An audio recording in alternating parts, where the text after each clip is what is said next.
Welcome back to my YouTube channel. In this video we are going to work on using the distributive property to add two numbers.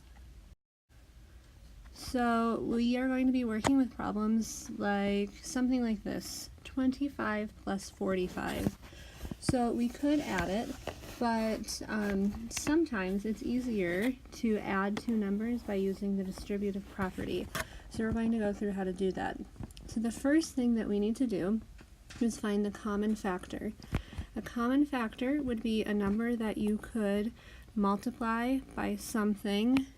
You multiply the number by something to equal 25. You multiply the number by something else to equal 45. So I'm looking at 25, 45. I'm realizing that a common factor is 5. So I'm going to change these two numbers here to multiplication problems by 5. So instead of 25, I will write 5 times 5. And instead of 45, I will write 5 times 9. So you'll notice it's the exact same problem, but instead of 25, I change it to 5 times 5, same thing, plus, instead of 45, I wrote 5 times 9. It's the same thing. Now what I'm going to do is I'm going to take out my common factor, so the number that I have in both parentheses. I have a 5 in both. So I will take out my common factor and then write inside the parentheses what I have left. The 5 plus 9.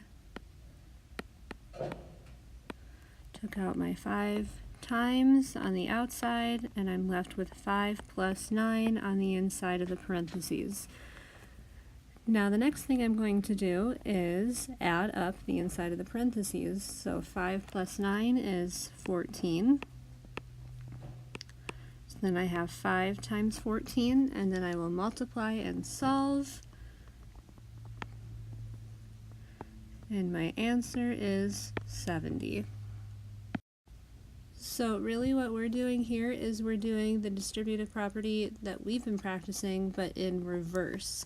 Normally we start off with something like this, then we do outside times inside to get that, plus plus, outside times inside to get that, figure out which each one equals, and then add it up.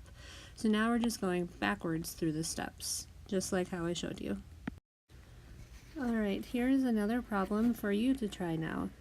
54 plus 36. So first figure out what's the common factor.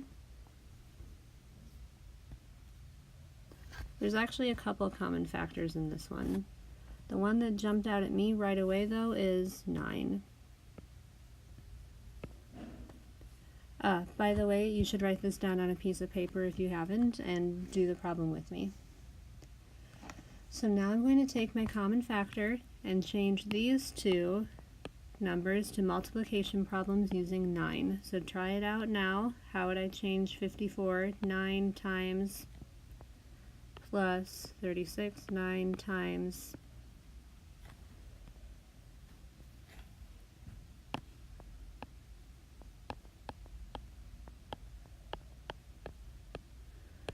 hopefully this is what you wrote down.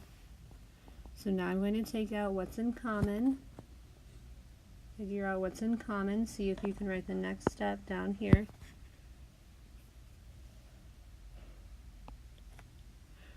I have 9 times in both.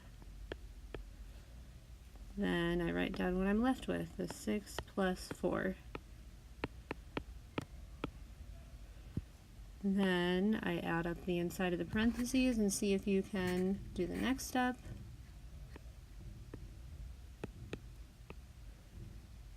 Nine times 10 is 90.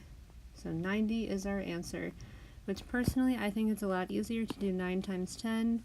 I can do that really quickly in my head instead of 54 plus 36. I might have to write that down.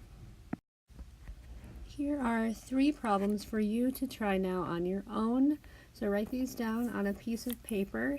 Pause the video, solve them using the distributive property, being sure to show all of your steps, And then when you think you have figured out how to solve these 3 addition problems using the distributive property, you can play the video again and check your answers. Go ahead, pause the video now. Alright, these are the 3 answers that you should have gotten, but also more than just the answers, you need to have all of the process written out. So compare your work, all of your work with mine. Make sure you have all of the same steps that I do for all 3 of these.